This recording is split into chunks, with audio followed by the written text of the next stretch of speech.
welcome to this week's practice diary. Before we get started, I'm just going to remind everybody to give this video a thumbs up. It does make a difference. And also, if you haven't yet, subscribe to the channel. I have not recorded my practice today, so we're just going to jump in with that first, and we'll save the talking for the end.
If you're still here after all of that, you might be wondering, why no, repertoire? Why no songs? Why no pieces? And actually, right after I finished recording last week's video, it just started to rain, and rain, and rain. It just rained all week. It was really horrible, and it brought on a lot of flaring, it brought a lot of pain, it brought on stiffness and achiness, and so as a precaution, and also just because that's all I could deal with, I lowered my practice to like 5, tops 10 minutes a day, and I just got rid of all shifting, and I just stayed in first position, and I just focused on one thing, and that was basically my finger dropping and just like the shape of my hand, which I've been noticing was not the way I would like to see it. And after 3 months off of playing the violin, a lot of things can go wrong, and it's really important to bring it back in carefully. I mean, even if you're not injured, even if I've had students that, went away for a summer, and they come back and they're like, I know how to play the violin, and it's like, whoa, hey, no, actually, no, you don't, not anymore. We have to start really back a lot, and we have to regain a lot of technique. So, that's basically what happened, and I just feel like I don't want to develop any bad habits, so I'm being really careful. Today it's nice and it's warm and it's sunny, and I do feel a lot better. I got more practice in today, so hopefully that holds. Yesterday it rained, but as for caution, I did some more stretching and things, and I noticed that that helped a lot. The good news is, in my physical therapy, they said that I'm getting stronger. We did a reassessment, and there's definitely a lot more strength there.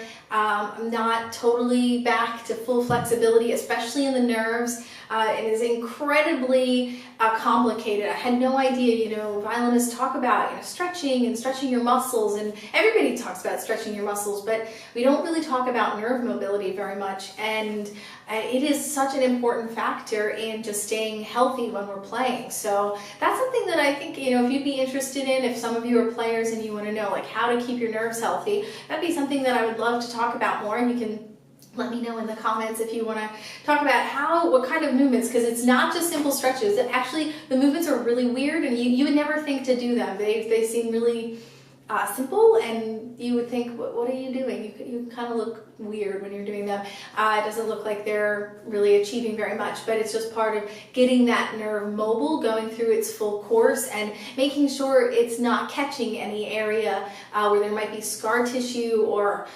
just like adhesions in the muscle from repetitive motions that all musicians do, or even athletes. So if you'd like to hear more about that, that would be something that I'd love to talk about. But for now, thanks for watching this week. We'll see where we get next week. I am crossing my fingers for longer practice sessions so I can get more done and just more progress. So thanks for supporting along the way, and I'll see you next week.